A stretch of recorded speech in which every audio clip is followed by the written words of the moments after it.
And then I have to make a whole new room and upload all the videos again, and that is way too much work Okay, for my I capabilities won't do tonight. that. I won't do that. If this doesn't work, I apologize to all the viewers. Hey, you got a curtain. I have a curtain now You have a curtain and a new couch. and a new couch. No, it's Another new actually the same couch. couch, just the cover on the couch.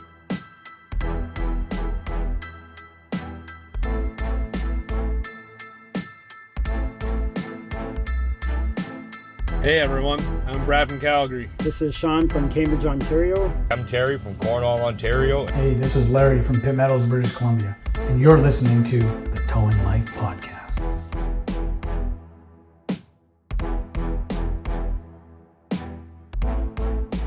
Welcome to the Towing Life Podcast, where the ditches are deep, the trucks are loaded, but the drivers are not. I am your host, Towman G, and as usual, I am joined by my co-host, friend, and former co-worker, the one Jane Wonder himself, the man with very strong opinions, Mr. Plain Guy. God, that introduction gets longer every week. It shouldn't. It's the same script. When you're sitting here waiting to speak, it takes forever. Hey, How are you, want to talk to G? me about waiting to speak, okay? You go off on spiels all the time, and I'm just sitting here twiddling my thumbs like, when can I cut in? I know, but I listened to last week's episode with you sitting down with Austin, and God, it felt weird not being there, and God, I wish you would speak less. Yeah, I get that from time to time, I guess. This is the wonderful relationship that keeps us working, G. This is what keeps us going. The polar opposites. And obviously, you people like it. Our weird connection that we've got going on here because you guys keep coming back. As Don Cherry learned one day, you cannot say you people. You should take that into account when addressing our audience. You tow people. Wonderful people in the towing industry. Oh, it's probably a good time, G, to mention if you guys have any subjects, questions, comments, concerns, reviews, anything of the above, you can contact us. I will get the nice little banner rolling because I forgot. You can contact us at thetowinglife@gmail.com, searching at the Towing Life Podcast on Facebook. You can call us at 249-666-2209, or you can visit the website www.towinglife.ca. If you are watching on YouTube, which for some of the stuff that we have lined up today, guys, if you are not watching on YouTube, head on over and check the episode out on YouTube as well. We're going to have a couple of videos playing. I will do my best to give you the play-by-play, but nothing beats actually seeing them. So if you are watching on YouTube, you can leave a comment, you can hit a like, you can leave us a review on any of those listening services where you are listening, Amazon Music, Apple Music. Hell, you can even have your Alexa device play the show by saying, hey, Alexa, play the Towing Life Podcast. We are everywhere. We are anywhere. We want to hear from you guys. The reviews, the comments, the everything, it all really helps the algorithm, helps really promote the show, boost the show, gets it out there to more people. We keep promising that there's bigger and better things coming. The fact of the matter is I'm just getting bigger. G's just getting better. That's all you're going to get. I don't know about that. I just got back from Montana's, had a beautiful dinner, got one of their big old beef ribs. And of course, when you go to Montana's, you got to get a skillet cookie for dessert. I was like, oh, I ate too much. Ate way too much. But it was my day off coming into the weekend, and I could go in and sit down and have a meal for once. Yeah, that is it was a nice night. No fast food on the back of the tow truck kind of meal tonight. It was the real cooking this week. Yeah, real deal. Got to sit down and actually enjoy a meal. Still ate it really fast. I don't know about you, but I eat my meals fast. Just a fast eater. Well, I am on call this weekend, so I ate fast as well. We got this thing down here, and I looked for it. You and I lived in the same town for a while, and there is something about the town that I am in and the food, right? The closer you get to Quebec, I hate to say it, there's a lot of things that they do that I might not agree with, but their food and some of the cultures in Eastern Ontario are great. We have this thing down here. I don't know if you've ever heard of it. I'm going to get laughed at. There's been multiple things. I've brought in foods to the work before that you guys had never seen, but it's called a Pizzaghetti. Now, this is a package of carbs and and salt is what this is. But it's, think of, I know up there you guys have the calzone. First of all, gee, have you ever heard of a pizzaghetti? You've told me about it before, Yes. and we've had a weird argument about it, but I cannot remember anything about it. No, so a pizzaghetti is, think of a calzone is what, most people would know, which is pretty much a big ass pizza pocket. It's a pizza folded over on itself and baked. Now, the difference with a pizzaghetti is you take that, you take that and then you cover it in spaghetti and meat sauce. Oh boy. So what's great is as you're cutting your calzone, you're getting spaghetti sauce, you're getting spaghetti noodles. It is carbs loaded. It is definitely not a diet food. And it is definitely a meal that I should not eat before recording because it is a quick way to go to bed. But we had that for dinner. Anyone out there that knows of the pizzaghetti, if it's got a different name where you're from, let us know. Comment down in the section below. Pizzaghetti, it is. I missed it for so long while I was gone. You cannot have them very often, but when you do, you want to talk about? I have a nickname at my company. I'm called Lunchbox because I'm always the guy that says, "Hey, what do you want for lunch?" Because I've always got food on the mind.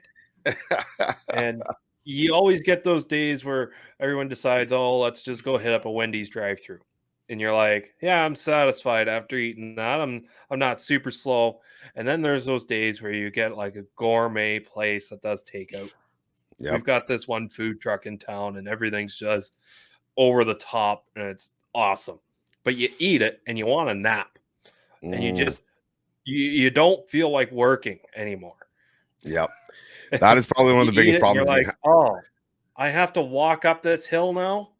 Oh, I can't walk up this hill. That's the worst when you have a busy morning like that and you've been going hard and you're hungry and you sit down and you have a filling lunch and the afternoon is just, you dread the afternoon. Yeah, I gotta sling dollies on this POS now. Thanks. Yeah, no kidding. Yeah, I gotta sling dollies after that feast. No, thank you. So talking about going through drive-thrus, we'll take this opportunity. We'll bring a video of a guy who I would never trust going through drive-thrus. This is a video, guys. We found a couple of videos through Facebook. If you have any videos, feel free to send them to us. Send us the links in the comments. Send us through any of those ways that I said you can get a hold of us. Send us your videos because they are going to be a great time. This is a video we found on the internet. It highlights a couple important things. First thing is there guys tying off your steering wheels, right?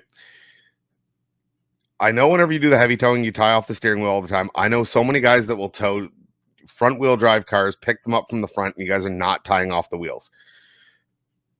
I'm not going to say that I do every time. It's a good practice to get into, but when you're towing vehicles backwards, especially, and we're not even getting into the point about this guy towing this thing backwards on why he's towing it backwards, but you definitely got to make sure that you tie off your wheel. So I'll play the video now. For those if you are listening on the audio side, pause us, head over to the YouTube, check it out. We're about the 9-minute mark. Once G does the editing, God knows what'll happen to it. But this guy right here, this guy is my favorite. I'll let you guys watch it and then we'll go over it. 1 bang. 2 bang. 3 parked car. That's a strike. And 4. He might have got the one on the right. That might have been 5. Maybe. I don't know what country this is from. I'll mute it and keep it going in the background. I don't know what country. What's his plan? What's his plan? Like, when you pick up a car. Let me tell our poor audio listeners what is happening first. Okay. So it is a video of a guy hauling, and it looks to be somewhere in Europe. And this guy on some weird homemade tow truck is like sling chaining a Volkswagen Beetle backwards.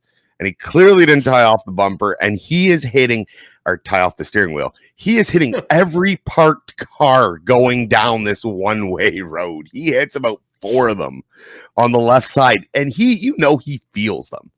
100%. Like, there's no way that he doesn't feel that. You could see the whole back end of his truck move around every time it hits a car. I could just watch this on replay over and over and over again. Yeah. The damage claims alone make my brain hurt. Like, I can just imagine. It's like, there's 10 grand. There's another 10 grand. There's 10 grand again. I mean, yeah. 4 cars right there. Yeah, he might have hit that one over on the right side too after it bounced off the other one. I'm not 100% sure. But like again, what is your plan? You were saying like where are you going with this? Like you pick up, I've done it before where you load up a vehicle and you're towing it backwards, pickup truck, whatever it is. And you move the tow truck 5 feet and you're like, oh, the steering wheel. Because just you get in that routine where I always forget that I grabbed the tow light and it's on the back of my wrecker. So I always have to pull over and check to make sure that the tow light's there. And it's the same type of thing. Sometimes you do forget it, sometimes you don't. And especially if someone's there talking to you that breaks your routine, you're like, oh, me personally, I'll do my hookup, I'll get it in the scoops in the air. And when I go and grab my tow light, I put the tow light on the roof or on the hood, and that's when I take my gloves off and strap the steering wheel. Right. But if someone is talking to me in that time and it breaks my routine, whatever the case may be, it might skip your mind. Hopefully you can catch before the front end swings out, or else something like this happens. Well, that actually brings me to a great story that I didn't even think of until you were talking about that. Years and years and years ago, I was towing a MTO pickup truck. So an enforcement MTO pickup truck. Fun fact, any of the guys in Ontario, MTO for any of the American listeners would be like your DOT. The guys that pull you over for doing bad things and having bad trucks. So I hook up this MTO pickup truck. And fun fact, they will not stay around and watch you hook it up. Which is probably a good thing because they, just like you don't want to piss the cops off. I don't think they really want to piss us off when we have their vehicles. And, literally watch you hook it up. And if you do something wrong, right, you would take it as you start to roll out of the parking lot. God, that would be ironic. So How can they write you a ticket when their printer's in their truck? Yeah, and you've got the truck. So I pick up this MTO pickup truck. They're 2-wheel drive pickup trucks. So I'm towing it from the back. I do everything, right? We've, proper hookup. Everything's good. Tie off the steering wheel.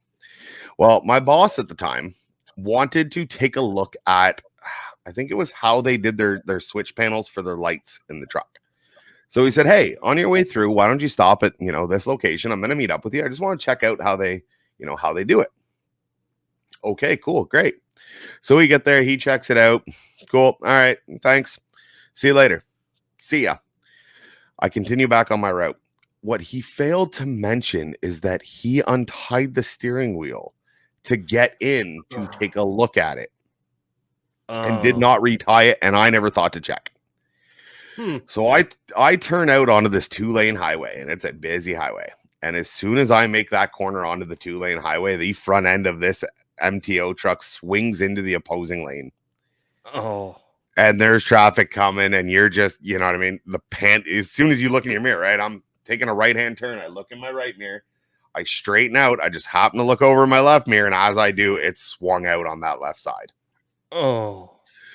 And you're looking for traffic coming. You're trying to get this thing to like jerk around to straighten out, so you like get off to the side of the road. Once the wheel gets to a full crank, she does not come back. No, she doesn't want to come back. And so I got pulled over. I almost looked like this guy in the video. And I got it pulled over, and I remember calling my boss and losing it on him. My fault for not checking, right? Yeah. Let's be honest, it always comes back to the operator. Like if you're on a long haul, you pull over to grab something to eat, and if you go into a restaurant, I normally pull somebody does it. off. No, I normally pull my tow light off the back of the car or whatever I'm towing, so it's not something quick and easy for someone to grab, especially out of town. And then remembering to put your tow light back on said vehicle before you take off out of the parking lot. But yeah, it really does push the importance of remembering the little things, right? And like you said, you get out of your routine, it's stop like that. He checked. I never would have thought to recheck the steering wheel. It's something I should have done. You are responsible for your load at all times. But it happened. Luckily, nobody got hurt. No damage was made. But would that have been a fun one to explain? We've got another video here of where people just go above and beyond to try to help us out when it just impacts us. This video is from Tow Truck Wags, and he took the original video and dubbed over it, and I really like what he did. So we're gonna play that for you here now. If you guys haven't seen Tow Truck Wags on Facebook or on TikTok, you need to check him out. He has some of the funniest towing videos. We'll try and get more. We have reached out if you are listening or watching Tow Truck Wags, please reach out to us. We'd love to have you on the show. Talk about these funny videos. Some of the stuff this guy puts together, great. This is an absolute banger of one. It's too good. No pun It's too good. intended. Yeah, right. We'll play through, and then I'll That's tell you what guys it's what's all going on. driveway. Yeah, but I already had my wife go up there and put it in neutral so it'd be ready for you. She put it in neutral and just left it up there on the hill? Yeah, we figured it'd make her job a little easier. They see me rolling, they hating, patrolling and trying to catch me riding dirty, trying to catch me riding dirty. Well, you did save me from having to drive up there, I guess. Dolores, let's just let them do it next time. So this guy Tow Truck Wags, I don't know if you guys have seen it. There's a YouTube video out there. I'm sure you can find it or clip on Facebook of a U-Haul truck run away down a driveway. I still don't know if the operator was actually hooked to it or what the whole scenario is. I'd love to know the story to it. But Tow Truck Wags is, the fact that his truck is red too just made it even better. He's normally in a white, purple, and green flatbed.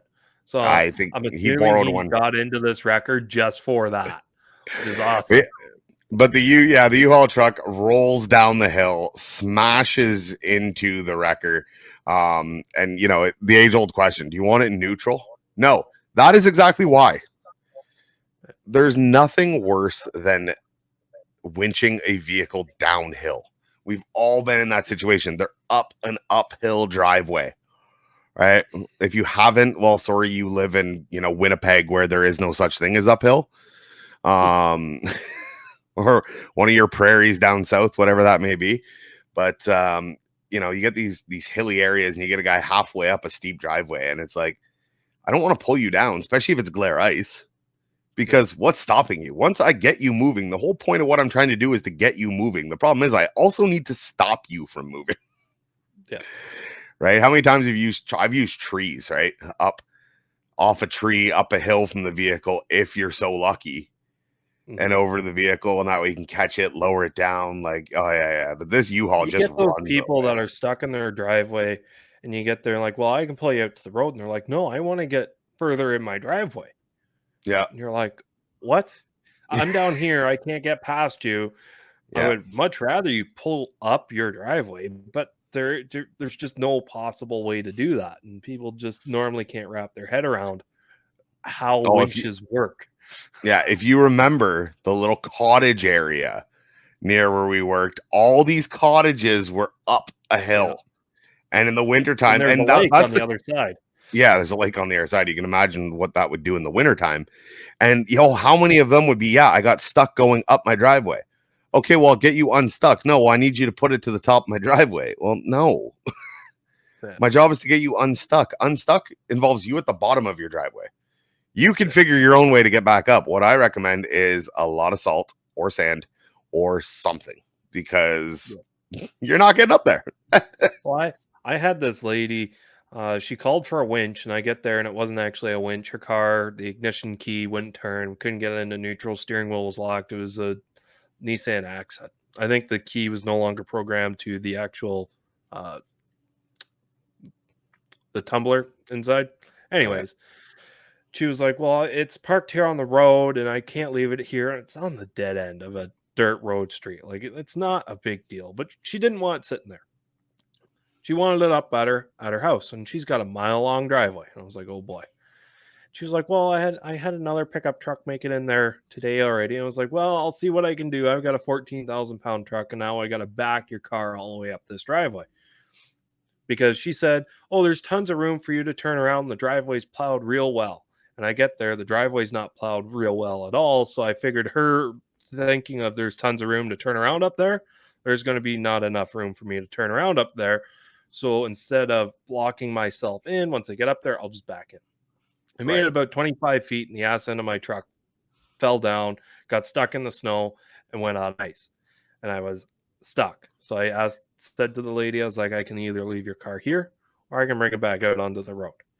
And she was like, take it back out onto the road. I was like, okay. And I have 4-wheel drive in my record, and that's the reason why. I don't use 4-wheel drive getting in somewhere. I use it to get myself out. Put it in 4-wheel drive, back out onto the road, and that's where the car sat. I'm willing to bet she was a roadside customer too. Yep, 100%. Of course she was. How did we know? How did we know? Had the bear coverage as well. Oh, yeah. Gets that free couple kilometers of towing that she uses to get up her driveway. That's all she needs it for. Bare minimum coverage, but wants the best of the best service. And then she said, "Do you mind driving me back up to your house, to my house?" I was like, "If I can make it up there, sure. I'll try to drive up. I'll do my best." She was an elderly lady. And she was still sitting in her car at this point, and I was like, "Okay, well, let's get going. I've made room for you in the back of my tow truck, and let's get." "Oh, no, I'm imposing you. I'll just walk. I fell 3 times coming down here. I'll just walk back up my driveway." I was like, "I can't leave in good conscience, knowing that you're going to walk up there and you fell 3 times coming down." No, I'm a burden. And she would not get in the back of my truck, so I had to leave, feeling like an asshole. And she told me to have a nice life. Yeah. Have a nice life. Not just a day, sir. No, you left this poor old lady sitting, climbing up a driveway. She's probably still trying to climb up, hanging onto a tree branch. Yeah, she hasn't made it.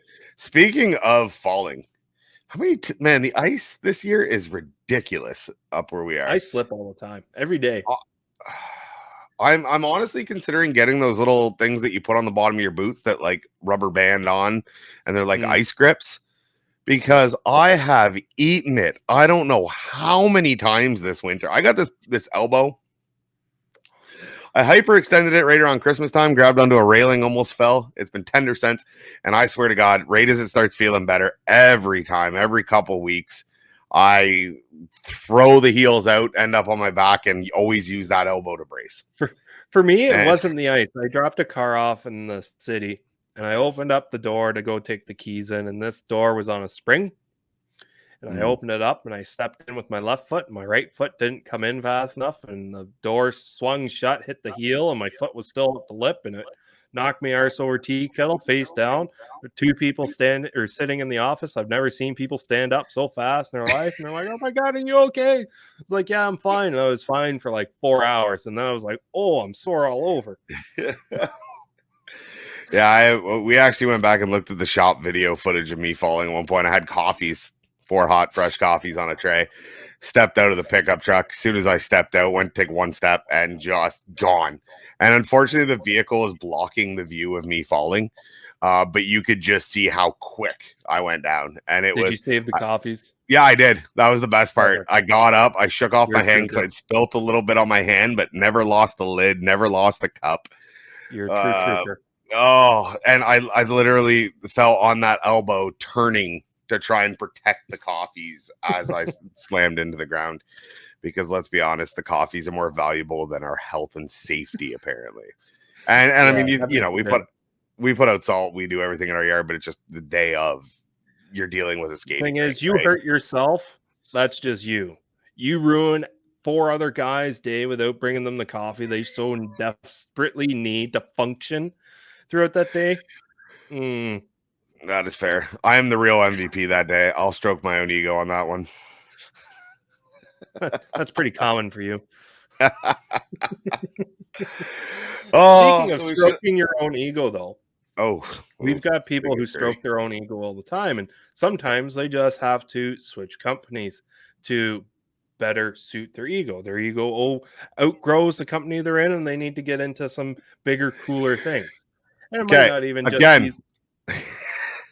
I'm cutting you off. I love the Towman G segues.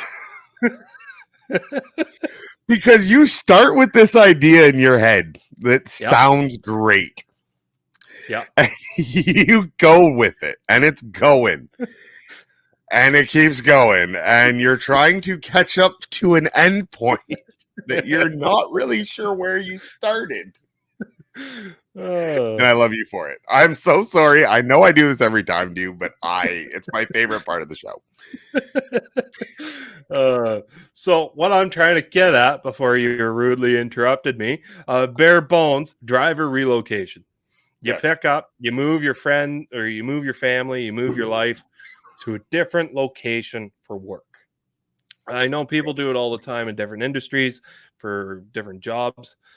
You are one of them. You've changed locations multiple times for this industry. And myself, and I'm sure a lot of other people out there, it doesn't really seem to be an industry that renders you having to move for it, right? You get in your job, you start working for the company, you normally come back to your home base. Like it's not something that you have to travel for. Mhm. So what makes someone decide, you know what, I'm going to pull up tent pegs and move halfway across the country to where I know no one to work for a different tow company? Because a lot of people always think the grass is greener on the other side. And as much as you want to say it's all daisy and roses over at this company compared to the last company, those little things that bugged you at the last company will eventually come through at the new company because that's just what it is. We all have that guy that bugs us. We all have that one truck that gets on our nerves or breaks down. Like no matter what company you go for, every company is going to have that one thing that just irks you. Mhm. And you're going to get that everywhere. So Yep. if you're thinking that little thing at this company is just, nope, that's it, I'm done. These people are promising me all this. And you get there and you start seeing those other little things again that bugged you at your last company. Would that make you think that you just made a bad decision? Well, it's tough, right? I can speak from experience in the sense that I've relocated. I have towed in 3 different cities across Ontario. Okay. I started in my hometown. I worked my hometown for, I want to say it was 4 years, right? I got pretty good. Again, those things that you see, those things that aggravate you. I was young at the time, no family, no kids, still don't have them, but at the time, much younger. Um, it was an opportunity. Hey, let's try this. And now by no means was it halfway across the country. I know guys that have done some pretty crazy moves. It's unreal, but it was about 5 hours away. And it was just my thought was, why not? What is stopping me? Right? I've seen what this town has to offer.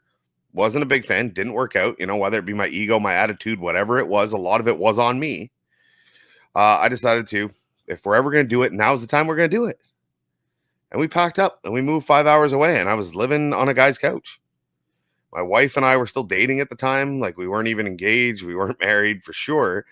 And, why not? And then while I was up there, I spent 5 years? About 5 years working for that company in that town. Love them. They were the greatest thing ever. Burnout hit, right? 8 years in the industry almost at that point. Burnout hit, decided I'm getting out of towing. Took a job back in a town that I had no plan on towing in that town. That was never my intention nor desire was to go towing in that town. Spent a little bit of time there. The trucking industry wasn't my thing. Job towing opened up. Yeah. And then eventually, nothing against the company. We just had different views on what the future was going to hold and what we wanted to do for growth. And back to my hometown, back to the company where it started it all, right? With a different perspective, a different view, more maturity. And you know what I mean? Took over from there. But the biggest thing that was involved in my moves was why not? Right? It's different when you have kids. I couldn't speak for somebody who has kids, who has, you know what I mean, that kind of roots. And even now, being back home here, my wife and I are getting settled. I have no desire to go move outside to other cities. But what draws an employee out there? I honestly think if you are young and towing, get a couple years under your belt and go try it. Go see what's out there. As much as I respect the guys that'll stay in one place for their whole career, and we know one, right? I respect that. But at the same time, I'm not saying change towing companies every year. It's not a, exchange program, Christ. Yeah. You know what I mean? Build your name, build your reputation. But at the same time, trying something out a province over or a state over, if you have the support, the connections, the know-how and ability to do it, I think it's a great idea. Yeah. Now Here's looking at you, G. it's I know you've always wanted me to move. You wanted me to move for your last job that you had in the Yep. trucking industry. You talked that job up a lot, Yep. and then you got out of that job like a year and a half in. And I know you're not going to get out of this job a year and a half in because it's the towing industry. It just brings you back all the time, and it's not what you're offering. Myself, I'm thinking about other people in this. What I'm about to say is, normally when you're in a towing company and if you're switching companies or planning on switching companies, you're going to be doing pretty well the same role. Like if you're doing a light or medium, you're going to probably be doing light and medium at this new company that you go to. Or if you do heavy, the same thing. So that pay is always going to be about the same, roughly. Depending on where you go, rates can change. Mm. But you also need to realize how much money is it going to cost to move and what the living cost is going to be like. In the towing industry, most drivers make under 100 grand a year. Just I Yeah. think almost all towing operators make under 100 grand a year. There's probably the top 5%. So to really pick up your roots and move, whether that be even 2 hours or 10 hours, whatever it may be, you're not going to be moving for fame and fortune, right? So there's got to be an underlying thing of what's going to draw you to move, right? Because you're leaving a lot of things behind. And I know you say just go out and do it, but I've always been a reserve type person, and I don't like change. And I think there's a lot of people out there, and my excitement is towing, right? That's how I get my adrenaline rush, working on the highways and stuff like that. I don't need that in my personal life too. That's fair. Right? So That's fair. But it's tough. It definitely is. If you look, like I've seen some postings out there right now, especially the way the industry has gone. We've talked about it before with shortages of drivers in the industry. The drivers themselves and the operators are very much in a position of power. And what I mean by that is operators are becoming more and more unavailable. There's fewer good operators that are out there. There's fewer operators out there, and there's a lot less good operators out there. And you're seeing companies posting up willing to cover moving expenses, willing to cover relocation bonuses. You're seeing that become a thing. I've seen a company, there was one recently out of the States that had a posting. I want to say, and don't murder me across if I'm wrong, and sorry if I mentioned you didn't want to be mentioned, but Coleman's Towing. I want to say they're out of the Maryland area. They had an offer in there that, you know what I mean, there was possible relocation expenses coverage for the right candidates. Because everyone's having a hard time finding good operators right now. So if you are a competent operator, and if you are, you know what I mean, a good person, and you are looking to do it, there's companies out there that'll accommodate you for it. And most of these companies that are doing that are not Joe Schmo operations. Not that I have anything against the mom and pop shops in any way, shape, or form. I've worked for them. I love them. I love the mentality of them. But most of the time, these companies that are willing to cover that are going to be the bigger operations. They're going to be the more well-established, well-organized operations, and some of the smaller mom and pops as well. But that's not exactly true. We, at the company we work for together, there is a company pretty close to us that actually offered room and board for their workers. And They their did? room and board that they had wasn't very nice, right? That was a thing, really? I didn't know about Yeah. this. Yeah, the Oh. one that looked like a junkyard when you drove by. Oh, okay. Yeah. Yeah, they actually, that house that was surrounded by junk, they let that go out to operators who moved in, wanted to try it, and it came off their pay, right? Yeah, It's not cool a idea, terrible. I think. Yeah. Yeah, cool idea, just not the time or the place, I think, for that company in its size. Yeah. But it's definitely a cool idea. And I think one of the bigger companies that, let's be honest here, if you are an owner of a company, you want to diversify, right? You want to where if we have a pandemic, you've got something else to fall back on, right? A big thing is storage units, right? Storage is a big thing. It's the license to print money. Real estate's a good way to do that. If you've got different assets out there, and you've got houses or apartments and you Right. want to bring people in, offer that as something. Say, hey, I've got this here. If you want to come get our job, we can work out something on the rent to where it'll be cheaper for you to come in. You work Yep. for me, right? Stuff Yeah. like that. At Will least help while you make get the offer. established, even as a trial Yeah. basis, it doesn't have to be long, full term. Mm. Well, gee, Yeah. I'm telling you, you relocate, that couch pulls out into a hide a bed. I've got a room for you. How are we going to do a recording then? Just face back to back with separate web cameras still? Exactly. Just Exactly. give you a little reach around, say, hey, buddy, how's it going? Oof. It's a little aggressive. No, we'd put you in the living room, and so it looked like we're in different locations again. But no, you're absolutely right. If companies have diversified into different investment avenues, rental property, you know what, wouldn't be the worst thing. But the problem is what do you do when it's empty? You can't have it sitting empty waiting for an operator to come in. But that's the whole other financial side of it. We are not financial advisors. We are tow operators here for the towing industry. But it is a good So idea. I do we're like where just you're going talking with that. about diversifying and saying that we're tow operators, right? Yes. This industry, Yes. you've got this well, like you know all about this.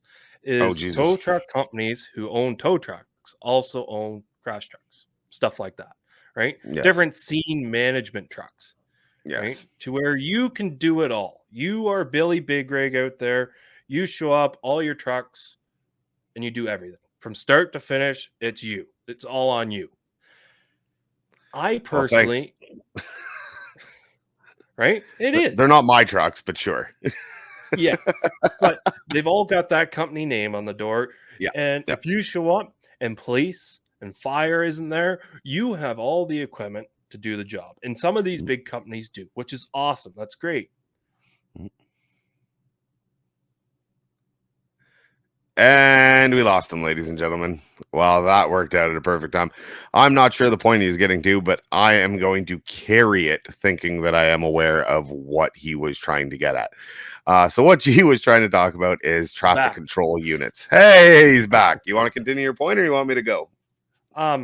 You can go. That's fine. Okay. So what G is talking about is traffic control units, right? The one thing we have seen as the slowdown move over laws, as you guys see on the YouTube side at the bottom of our banner, we constantly have it up. That way, any video clip we put out, hopefully something goes viral and at least the public will constantly see that slowdown move over. We pound it into their heads enough. Maybe they'll start doing it. Times have gotten better. But, on the side of the highways, it's getting more and more dangerous. You can have the flashy lights on your tow truck. The one thing that we have found at the company that we were at is Aero trucks work. And so what I'm talking about, I believe Ontario has changed some laws on it. You used to require an actual, what they called a crash truck, which was a barricade truck. It had a fold down back end. It had to be a certain weight, certain size. So if somebody did run into it, and then they would normally have signs on the back with arrows pointing left, right, whatever the case may be. You see them in construction sites a lot. This company has implemented, they have pickup trucks. We have multiple pickup trucks with the fold up arrow and, strobes all over them. And let me tell you, they work, because it is one thing when you were coming down the highway and you just see amber and white, depending on what your province or state allows. For us, it's amber and white lights flashing, people, okay, yeah, it's gotten better. I'll move over, but there's still a good, chunk of them that don't. With the arrow truck, the big fold up arrow on the roof, when they see an arrow pointing left, it really grabs their attention. It really moves them over, and they are great tools if you can afford them, and you can bill for them. We have seen it where we will bill for them if they are required. Now, if it's just a situation where, the arrow truck's nearby, you're hooking up this car on the side of the highway, you don't necessarily need it, but why not? Because it's there. I'm not going to pass that cost on to the customer. But if it is around a blind curve and police, because let's be honest, I've seen areas where it's great. You call the police to attend and they'll send the crash trucks. The MTO will send those on certain highways. But you're out in some of these rural areas and you call the OPP or whatever your local police is to attend, sometimes it can be a wait. And yes, you could probably bill wait time. How many guys on a simple winch are going to? What they're going to do is they're going to go out and they're going to just get the winch done because they don't want to wait 45 minutes to an hour. Having these Aero trucks in your fleet, which, let's be honest, every towing company could use a pickup truck, whether it be for running around for parts, supplies for the shop, all that stuff. Most owners will have a pickup truck. For the small investment of putting the Aero and strobe lights on it, I'm telling you, it makes a difference. I would love to see a world one day where on any road posted over 80 kilometers an hour, it requires an Aero or police vehicle. I think that is the way to go. 80 kilometers or higher, right? You must have one out there. It's extra lights, it's extra awareness, not to mention it's about, depending on the highway or the speeds of the road, it's anywhere from 50 to 200 feet behind you. It's advance warning. Right? So I see that, like, in most industries, especially the construction industry, as you see how safety has become a massive factor, especially working on the side of the road, where it is mandatory. I did a little bit of Book 7 training back in college, and I haven't retained most of it. So whatever I say, it's probably wrong. So don't take whatever I say as a grain of salt. I never do. Perfect. No expectations. Set them way down here. But everything they do is set in stone to where this is by law. This is what you have to do. Whether you do it or not, that's besides the point.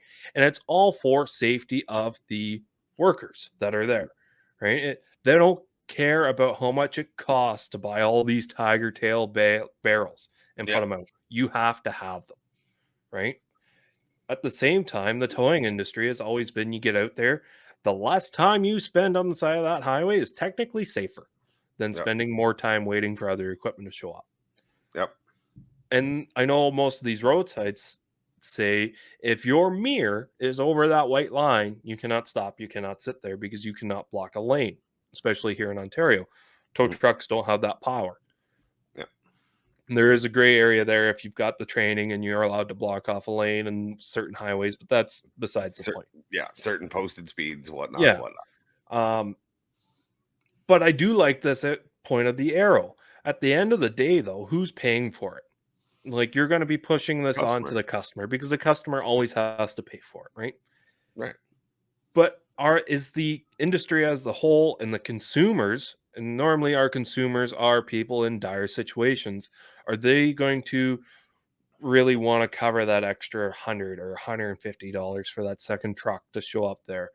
I know I personally, and I've seen this work, I've got flashy lights in my pickup truck. And if I see an operator hooking up on the side of the road, I'll flip them on, pull over, stay 100 feet back. And if it's bad, I'll either point my hand out the window in a pointy fashion, which that works too, or I'll get out and I'll face traffic and I'll move people over. I've sat in my truck going, I stick my arm out the window in a pointy fashion if I am indicating on my bicycle that I'm making a left-hand turn. It's worked on the 400, 404, and the 401, all separate occasions. I don't doubt it. But why not bring a certain level of professionalism to it? Why not invest in that kind of equipment? Right? Yeah.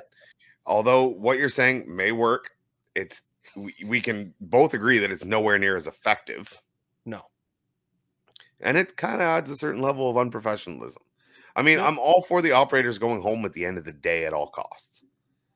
Right? And you're right. The customer will end up paying for it. The customer is going to pay for these fuel price hikes we're going through right now. We're seeing customers. I'm seeing people put on fuel surcharges, and I don't blame them one bit. I've seen fuel surcharges out on the West Coast. They've been out there forever. We carry them currently on our heavies, not on our light duties, but with the price of fuel, they might get included on our light duties as well. Getting up to this $2 range a liter, it's coming. Yeah, it's coming. But insurance, depending on the situation, will cover for it. We've had them approved through insurance companies for these traffic control units, right? Justified. The other trick to justifying all these charges, right? Ontario has brought out that you require itemized billing. Itemized billing, as much may sound like a pain in the ass sometime, is going to help you get paid because it'll be a clear description of what was used and why. Mm-hmm. Photos. God damn it, we all have cameras now. Take pictures. You're saying that you needed the traffic control unit because you were on a blind curve? Take a photo. If that is truly justifiable, you will be able to prove it. And that insurance company will have a heck of a hard time coming back to you and saying, you're at an intersection with nowhere around in Timbuktu, and you say you need a traffic control unit. You take a picture and there's nothing around. No, be able to justify your charges. As long as you're being reasonable in your charges, you should be able to justify them. Photos are a great way to do that. And, like I said, That's you what you're pass on the supposed to cost to the do customer. with construction is you're supposed to pull over, and I think it's 2 minutes. You're supposed to count how many vehicles travel by you within 2 minutes, and you take that amount and the amount of time you're going to be there, and that's how you come to the level of safety you need on that job site. I don't think that is correct.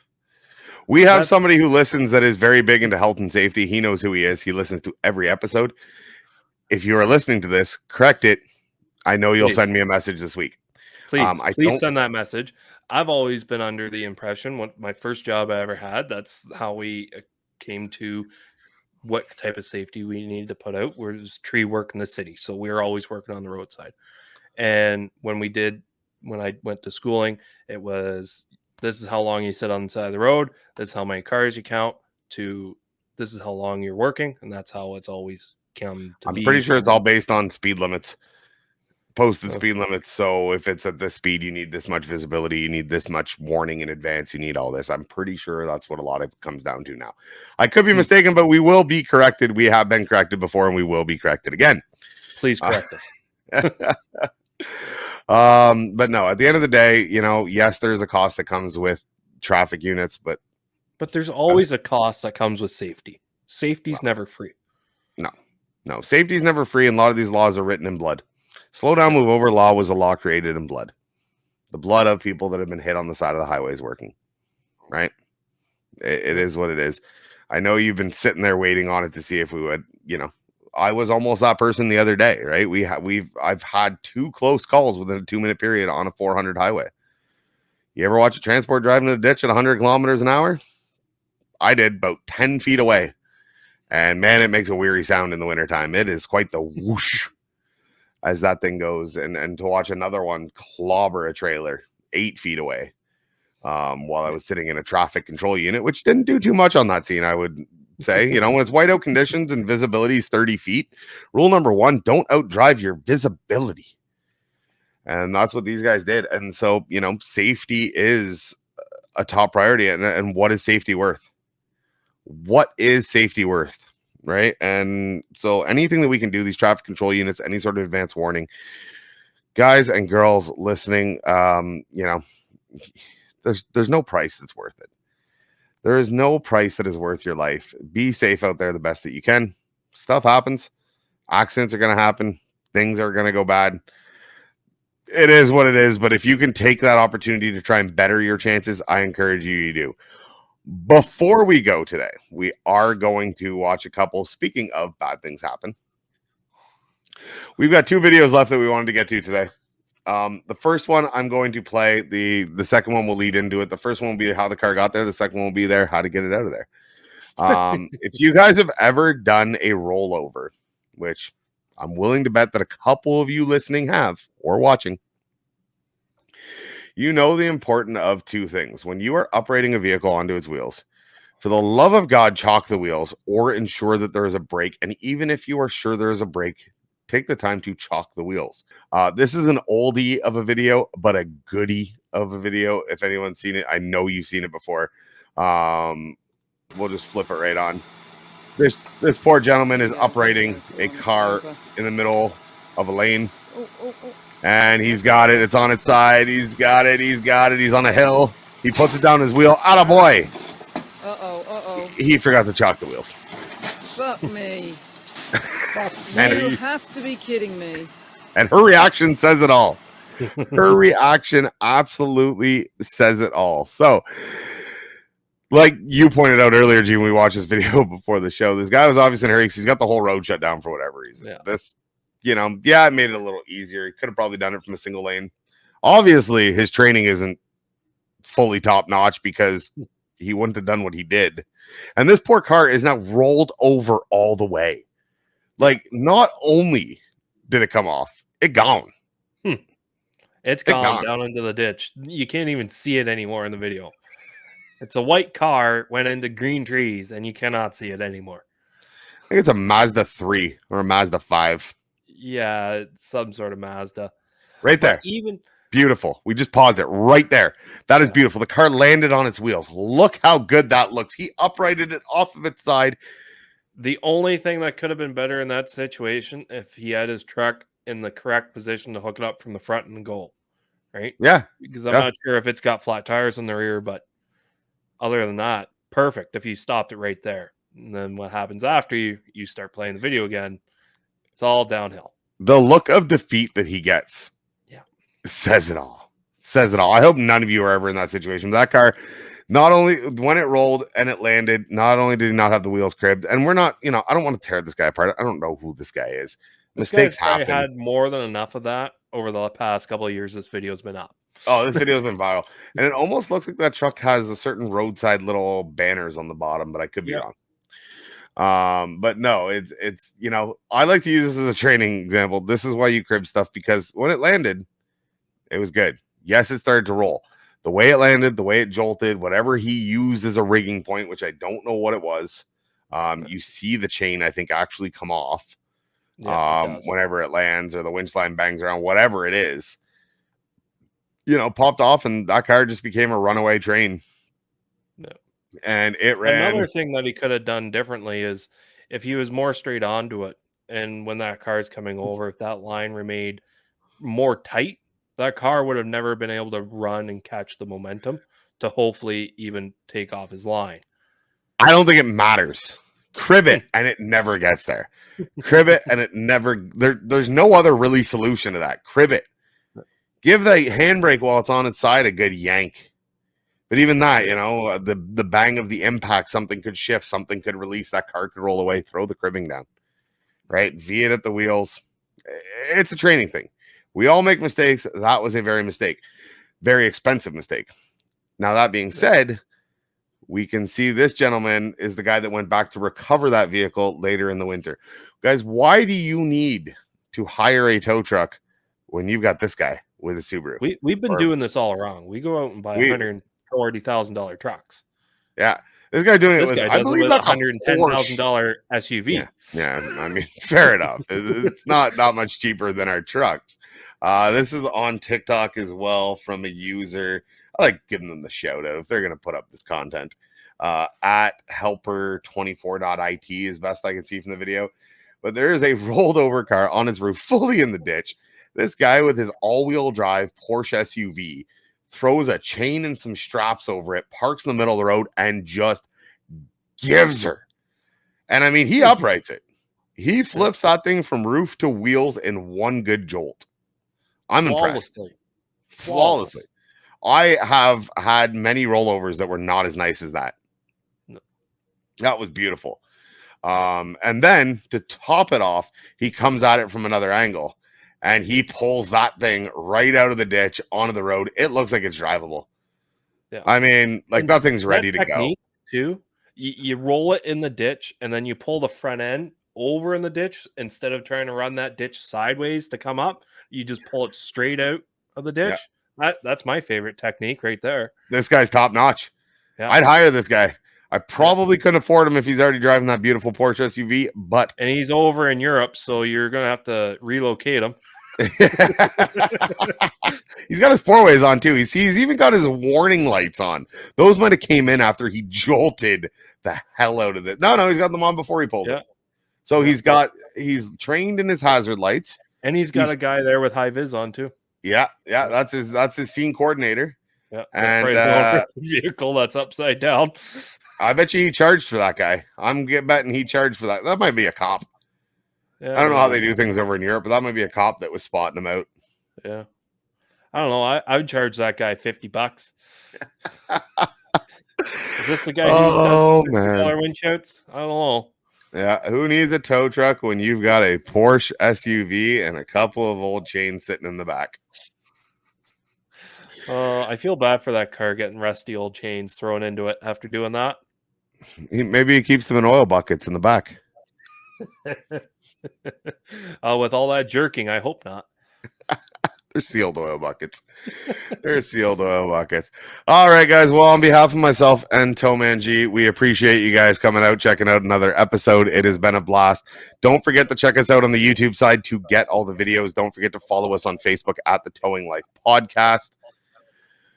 Don't forget to find us everywhere that you find us on any of the platforms, Apple Podcast, Amazon Music. G and I are trying to click the same buttons, and we're turning off and on tickers on the bottom of the screen. It is a full production. We are a one-stop shop. So on behalf of myself, the record button to begin with. Absolutely. So on behalf of myself, G, thanks for coming out. Thanks for checking it out, guys. We'll see you next time. Toodles. Take care.